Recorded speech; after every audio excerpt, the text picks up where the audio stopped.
ओम जय श्री हरे विष्णु। हरे कृष्णा। आप सभी का आपके अपने चैनल में बहुत बहुत स्वागत है। भगवान श्री हरे विष्णु और माता लक्ष्मी की कृपा आप और आपके समस्त परिवार पर सदा सर्वदा बनी रहे। आइए आज आप सुनेंगे जया एकादशी व्रत की कथा। जया एकादशी का व्रत जो कि माघ माह के शुक्ल पक्ष की एकादशी तिथि को रखा जाता है।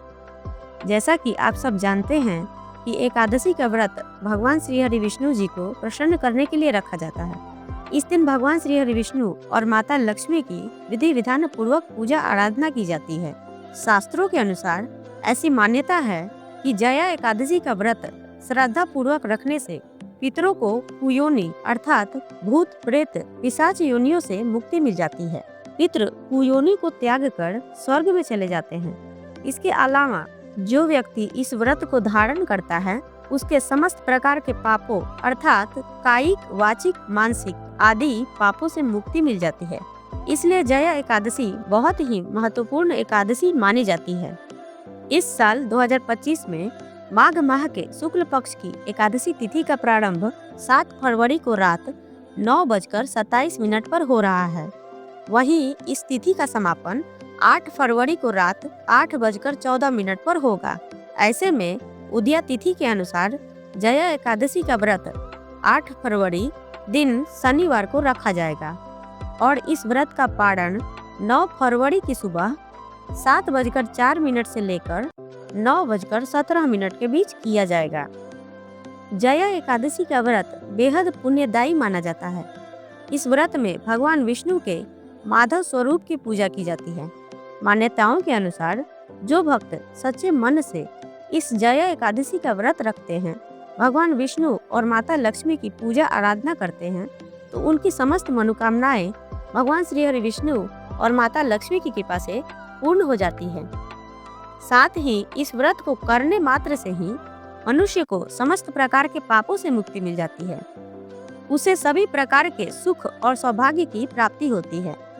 तो आइए भगवान श्री हरि विष्णु और माता लक्ष्मी का मन में ध्यान करते हुए जया एकादशी व्रत कथा का श्रवण करते हैं। प्रेम से बोलिए लक्ष्मीपति की जय। एक समय की बात है, कुंती पुत्र धर्मराज युधिष्ठिर बोले, हे भगवान, आपने माघ के कृष्ण पक्ष की षटतिला एकादशी का अत्यंत सुंदर वर्णन किया है। आप स्वदेज, अंडज, उद्वेज और जरायुज चारों प्रकार के जीवों के उत्पन्न, पालन तथा नाश करने वाले हैं। अब आप कृपा करके माघ शुक्ल एकादशी का वर्णन कीजिए। इसका क्या नाम है, इसके व्रत की क्या विधि है और इसमें कौन से देवता का पूजन किया जाता है। श्री कृष्ण कहने लगे कि हे राजन, इस एकादशी का नाम जया एकादशी है। इसका व्रत करने से मनुष्य ब्रह्म हत्या आदि पापों से छूटकर मोक्ष को प्राप्त होता है तथा इसके प्रभाव से भूत पिशाच आदि योनियों से मुक्त हो जाता है। इस व्रत को विधि पूर्वक करना चाहिए। अब मैं तुम्हें पद्म पुराण में वर्णित इसकी महिमा की एक कथा कहता हूँ। प्राचीन समय की बात है, देवराज इंद्र स्वर्ग में राज करते थे और अन्य सब देवता गण सुखपूर्वक स्वर्ग में रहते थे। एक समय इंद्र अपनी इच्छा अनुसार नंदन वन में अप्सराओं के साथ विहार कर रहे थे और गंधर्व गान कर रहे थे। उन गंधर्वों में प्रसिद्ध पुष्पदंत और उनकी कन्या पुष्पवती और चित्रसेन तथा उनकी स्त्री मालिनी भी उपस्थित थे। साथ ही मालिनी का पुत्र पुष्पवान और उसका पुत्र माल्यवान भी उपस्थित थे। पुष्पवती गंधर्व कन्या माल्यवान को देखकर उस पर मोहित हो गई और माल्यवान पर काम बाण चलाने लगी। उसने अपने रूप, लावण्य और हाव भाव से माल्यवान को वश में कर लिया। हे राजन, वह पुष्पवती अत्यंत सुंदर थी। अब वे इंद्र को प्रसन्न करने के लिए गान करने लगे, परंतु परस्पर मोहित हो जाने के कारण उनका चित्त भ्रमित हो गया था।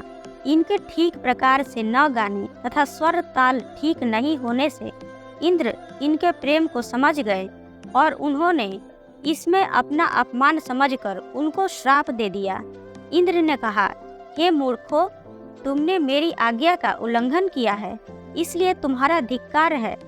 अब तुम दोनों स्त्री पुरुष के रूप में मृत्यु लोक में जाकर पिशाच रूप धारण करो और अपने कर्म का फल भोगो। इंद्र का ऐसा श्राप सुनकर वे अत्यंत दुखी हुए और हिमालय पर्वत पर दुख पूर्वक अपना जीवन व्यतीत करने लगे। उन्हें गंध, रस तथा स्पर्श आदि का कुछ भी ज्ञान नहीं था। वहाँ उनको महान दुख मिल रहे थे। उन्हें एक क्षण के लिए भी निद्रा नहीं आती थी। उस जगह अत्यंत शीत था, इससे उनके रोंगटे खड़े रहते और मारे शीत के दांत बजते रहते। एक दिन पिशाच ने अपनी स्त्री से कहा कि पिछले जन्म में हमने ऐसा कौन से पाप किए थे जिससे हमको यह दुखदायी पिशाच योनि प्राप्त हुई। इस पिशाच योनि से तो नरक के दुख सहना ही उत्तम है, अतः हमें अब किसी प्रकार का पाप नहीं करना चाहिए। इस प्रकार विचार करते हुए वे अपने दिन व्यतीत कर रहे थे। दैव योग से तभी माघ मास में शुक्ल पक्ष की जया नामक एकादशी आई। उस दिन उन्होंने कुछ भी भोजन नहीं किया और न कोई पाप कर्म किया, केवल फल फूल खाकर ही दिन व्यतीत किया और सायंकाल के समय महान दुख से पीपल के वृक्ष के नीचे बैठ गए। उस समय सूर्य भगवान अस्त हो रहे थे। उस रात को अत्यंत ठंड थी, इस कारण वे दोनों शीत के मारे अति दुखित होकर मृतक के समान वृक्ष के नीचे पड़े रहे।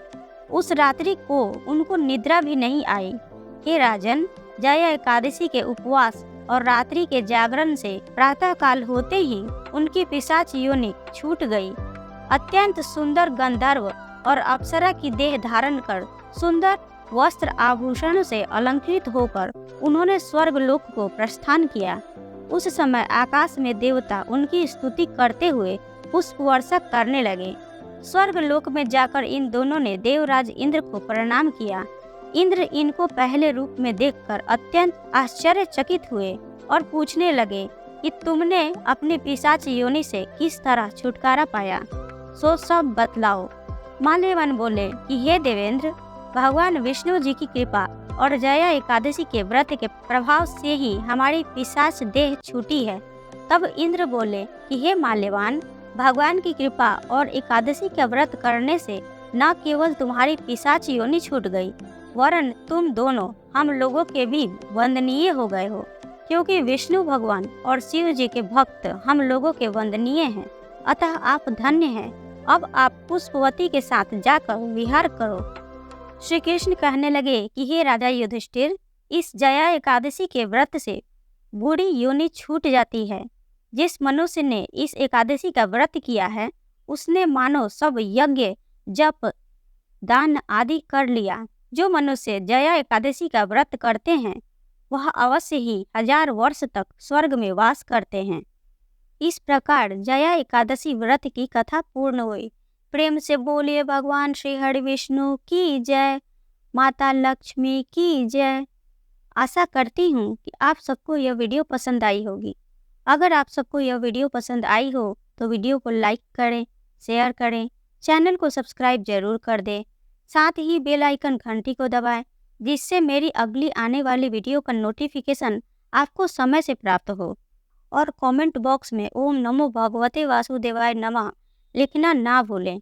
मिलते हैं अगले वीडियो में, तब तक के लिए नमस्कार।